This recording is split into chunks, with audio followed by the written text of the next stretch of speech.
विनय रतन जी हैं इस भीड़ में। किन मुद्दों पर वो है ये रैली निकाल रहे हैं, आइए बात करते हैं। यहाँ पर देखिए पुलिस प्रशासन जो है वो बहुत ज्यादा खड़ा हुआ है। विनय भाई, आप आज यहाँ पर इतने बड़े जुलूस को लेके कहाँ जा रहे हैं, किस तरह लेके जा रहे हैं? आईजी साहब का आईजी कार्यालय का घेराव करने जा रहे हैं। ये बताने जा रहे हैं कि उनका प्रशासन जो है वो लगातार अन्याय अत्याचार कर रहा है, शोषण कर रहा है। जिन लोगों को जेल भेजना चाहिए था उनका संरक्षण कर रहा है जी। जिनको जेल नहीं भेजना चाहिए उनको उन पर मुकदमे दर्ज कर रहा है। अच्छा, क्या ये देश सिर्फ कुछ जातीय मानसिकता के लोगों का है?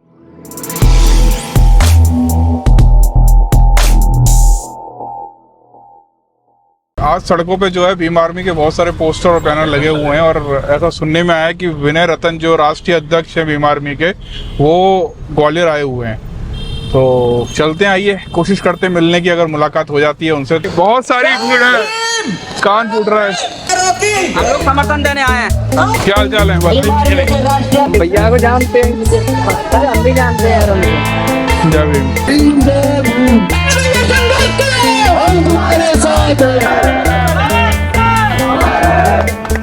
भीम आर्मी जिंदाबाद। ग्वालियर चंबल संभाग में लगातार घटनाएं बढ़ रही हैं और प्रशासन जो है उन घटनाओं का संज्ञान नहीं ले रहा है।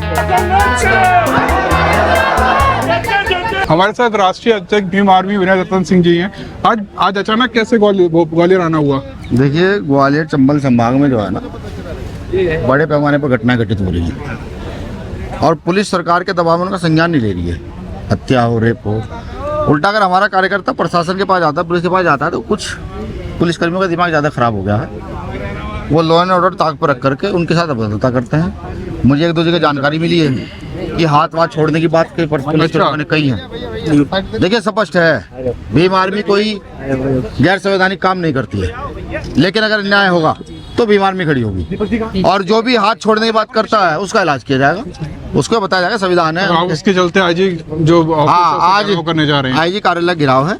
संवैधानिक दायरे में हम आईजी कार्यालय जाकर के अपना ज्ञापन प्रेषित करें। सोशल मीडिया पे जो है ना एक बड़ी अफवाह चल रही है लॉरेंस बिश्नोई को लेकर कि उसने जो है भीम आर्मी या चंद्रशेखर भाई को जो है किस तरह की धमकी दी है। क्या ये बात सच है?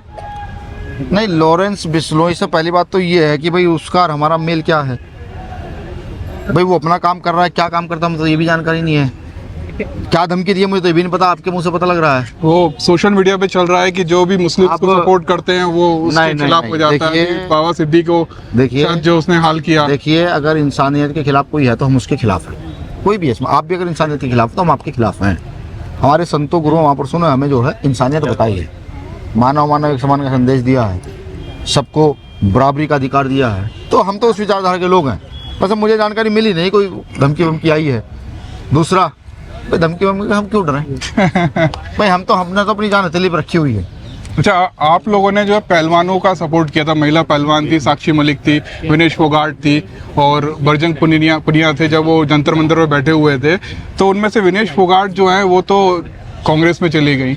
साक्षी मलिक जो है, क्या वो आजाद समाज पार्टी ज्वाइन करने का कुछ उनका इरादा है? स्वागत है अगर वो ज्वाइन करती है। इस देश के हर वंचित का स्वागत है जिसको ये लगता है कि वो कुछ करना चाहता है, उसके पास कोई विकल्प नहीं है। और इतनी जो आवाज उठाई और पीड़ित के लिए अगर हमने आवाज उठाई, लोकतंत्र है, सबको आज़ादी देता है। हमारा काम है शोषित वंचित के लिए खड़ा होना।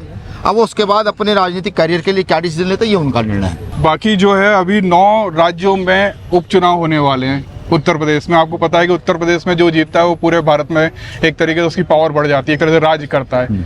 तो आप लोग क्या है 9 राज्यों में आप किस तरह से काम कर रहे हैं? क्या इस बार भी कुछ चुनाव में हमें कुछ ऐसा तो नहीं हमें वापस से मायूसी जिस तरह से हरियाणा में हुआ?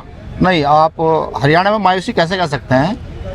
मतलब एटलीस्ट देखिए, इस देश के वो बड़ी राजनीति जो पिछले 1 दशक से यहाँ शासन सत्ता स्थापित की है, वो ये नहीं चाहती कि संघर्ष पर करने वाले लोग डेवलप हो, खड़े हों। ज्यादातर लोग ये सोचते हैं ना कि जब आप लोग इतने तादाद में वहाँ पे जा रहे हैं, हम गठबंधन हो रहे हैं, सीख कर कितना आ रहे हैं। नहीं, ये तो है पहली ये सब लोग आप देखेंगे कि आप सर्वे कीजिए, कोई किसी विधायक का, कोई मंत्री का, कोई मुख्यमंत्री का बच्चा नहीं है। ये सब किसानों के, मजदूरों के बच्चे हैं। तो इन पे तो हार का कोई मतलब ही नहीं है। तो जीत रहे हैं, सीख रहे हैं, जीतेंगे तो ताकत मिलेगी। जैसे चंद्रशेखर आजाद भाई को जिता करके मिली है, वरना सीखेंगे, अगली कड़ी में जीतने का प्रयास करेंगे। तो हमारे पास खोने के लिए कुछ है थोड़ा ही, जो मायूस होंगे। मायूस का क्या मतलब है? बाबा साहब अम्बेडकर के लोग हैं, बाबा साहब अम्बेडकर के लोग मायूस कैसे हो जाएंगे? नहीं मायूस नहीं, लेकिन फिर भी एक उम्मीद लगा के बैठते हैं ना कि जैसे कि अगर आप लोग जैसे नगीना में जब चंद्रशेखर आजाद जीते तो बहुत जितने आपके समर्थक हैं इनके अंदर एक नई जोश आ गया, ऐसे ही हरियाणा में अगर वो जीतते या कुछ होता तो उसमें अलग जोश आता। उत्तर प्रदेश में क्या है, एक तो ज्यादातर पार्टियां हैं, जैसे अखिलेश यादव जी है वो भी विरोधी हो गए एक तरीके से अब तो, पहले तो एक बार वो साथ भी थे, तो अभी तो जो आपको मेहनत करनी है वो दुगनी तिगनी करनी है। देखिए हमारा कार्यकर्ता अपनी मेहनत के बल पर इस देश में सरवाइव कर रहा है, संसाधन नहीं है, कुछ नहीं है, लेकिन वो चल रहा है भाई। और पार्टी के नेता वो ठीक है, वो भी खूब काम करें। मैं बार बार कहता हूँ एक एग्जाम लिखा जा रहा है और उस एग्जाम में टीचर जो है जनता है, जिसका पेपर अच्छा लिखा जाएगा वो पास हो जाएगा। अभी मुझे लग रहा है कि हमारी मेहनत कम हो रही है, हम और मेहनत करेंगे और मेहनत करेंगे, आगे की ओर बढ़ेंगे। तो आप सोचते हो कि कभी आजाद समाज पार्टी जो है कभी जो है एक नेशनल पार्टी का दर्जा हासिल कर पाएगी और कब तक कर पाएगी? हम सोच रहे हैं 10 साल में देश में प्रधानमंत्री होना ना, नेशनल पार्टी का दर्जा तो जल्दी हासिल कर लेंगे हम। क्योंकि और भी जितनी भी बहुजन पार्टियां वहाँ भी लोग ये सोचते हैं कि बहुत जल्दी प्रधानमंत्री बनेंगे, लेकिन ऐसा कुछ देखने को नहीं मिलता है। भीम आर्मी के कार्यकर्ताओं का संसाधन की कमी है, ये मजदूरी भी करता है और फिर काम भी करता है। मजदूरी करने के बाद ये शाम का समय निकालता है काम करने के लिए, तब ये ताकत है। अब आप सोचिए ना कि अगर इनको फुल टाइमर काम करने दिया जाए फिर क्या होगा?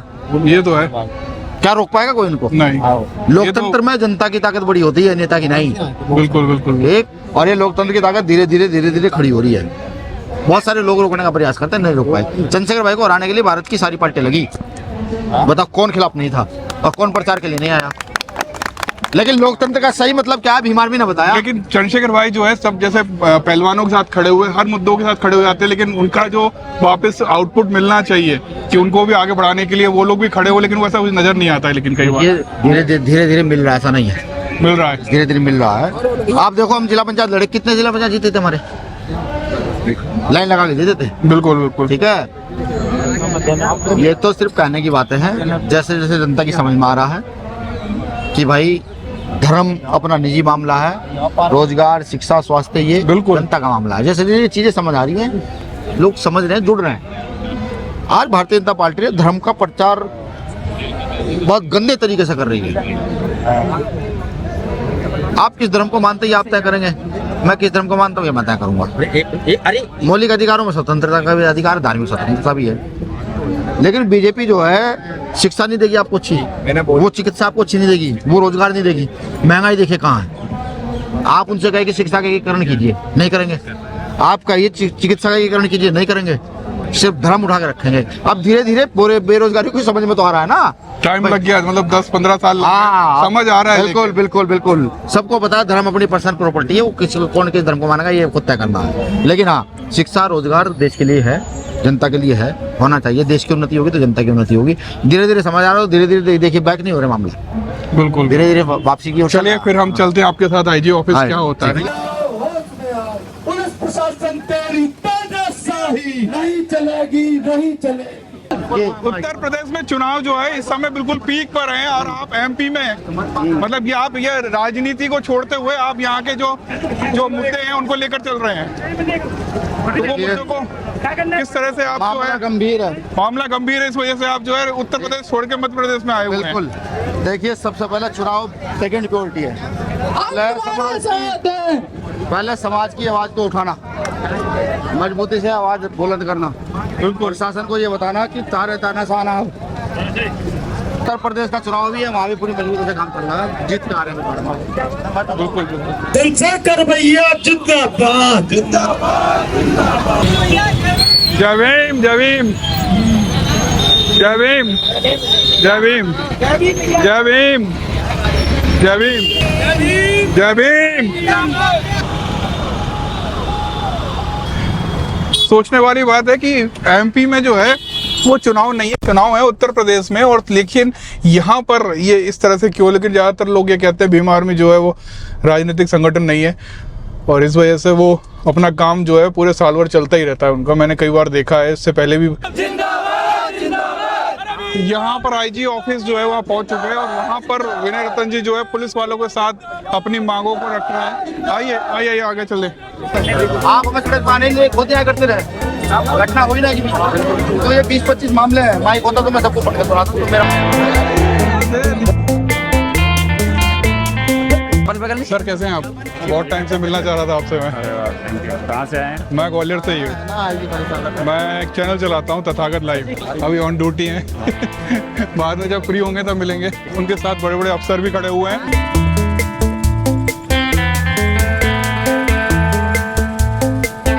फाइनली हम लोग जा रहे हैं घर, और अब घर जाके बात करते हैं। लॉरेंस बिश्नोई ने सलमान खान को किसी भी तरह की धमकी अभी नहीं दी थी। ये एक तरह की गलतफहमी थी। मुंबई के जो ट्रैफिक पुलिस का व्हाट्सएप नंबर था उस पर किसी ने मजाक किया था कि 5 करोड़ दोगे तो वो लॉरेंस बिश्नोई और सलमान खान के बीच में जो भी विवाद चल रहा है उनको खत्म करवा देगा। उसी तरह से चंद्रशेखर आज़ाद का नाम लेकर और कुछ एक नेताओं का और नाम लेकर इस तरह की अफवाहें फैलाई जा रही थी कि अगला नंबर चंद्रशेखर आज़ाद का है। लेकिन ये चीज़ क्लियर हो गई है कि भीम आर्मी तक इस तरह की किसी भी तरह की धमकी नहीं दी गई है। पहलवान बेटियों वाला मामला आपको याद होगा, पूरे इंडिया में इसने बवाल मचाया था। साक्षी मलिक और विनेश फोगाट, बजरंग पुनिया, ये लोग जंतर मंतर पर धरना दे रहे थे। उनका कहना था कि जो ब्रजभूषण है, जो भारतीय कुश्ती महासंघ के अध्यक्ष है, वो किसी तरह से उनका यौन शोषण करने की कोशिश कर रहे थे। लेकिन अभी अभी साक्षी मलिक ने एक किताब लिखी जिसका नाम है विटनेस। उसमें और भी बड़े खुलासे किए। उन्होंने ये बताया है कि जो उनकी दोस्त थी बबीता फोगाट, जो इस वक्त बीजेपी में है, ये सारा मामला उठाने के लिए उन्हीं ने साक्षी मलिक को उकसाया था। और साक्षी मलिक का ये कहना है वो इसलिए उकसाया गया था क्योंकि वो ये चाहती थी जो ब्रजभूषण के पास जो पद है कुश्ती महासंघ का, जो वो अध्यक्ष हैं, वो बबीता फोगाट बनना चाहती थी। और यही एक तरीका था कि अगर उनके ऊपर एक इल्ज़ाम लग जाता तो उनको पद से हटाया जाता, और पद से हटने के तुरंत बाद जो है मौका जो है वो बबीता फोगाट को मिलता। लेकिन हो गया सारा मामला उल्टा, किसी को कुछ नहीं मिला। और इस बात पर बबीता फोगाट ने एक खतरनाक सा ट्वीट करके लिखा है, आपको बताता हूँ। खुद के किरदार को जगमगाओ, उधार की रोशनी कब तक चलेगी? किसी को विधानसभा मिला, किसी को मिला पद। दीदी तुमको कुछ ना मिला, हम समझ सकते हैं तुम्हारा दर्द। किताब बेचने के चक्कर में अपना ईमान बेच गई। विनेश फोगाट चली गई कांग्रेस में, बजरंग पुनिया चले गए कांग्रेस में। साक्षी मलिक को भी ऑफर मिला था, वो गई नहीं। तो मुझे ऐसा लगा कि हो सकता है साक्षी मलिक जो है वो आज़ाद समाज पार्टी में आने का कुछ प्लान बना रही हूँ। तो अभी तक भी वो चीज़ भी नहीं है। मुझे लगता है शायद वो राजनीति में नहीं जाना चाहती। उन्होंने देख लिया होगा राजनीति कितनी खराब है। यहाँ पर भाई बहन दोस्त सब टूट जाते हैं। बहुत टाइम बाद पुरानी स्टाइल में ब्लॉग कैसा लगा कमेंट करके बताना। बाय।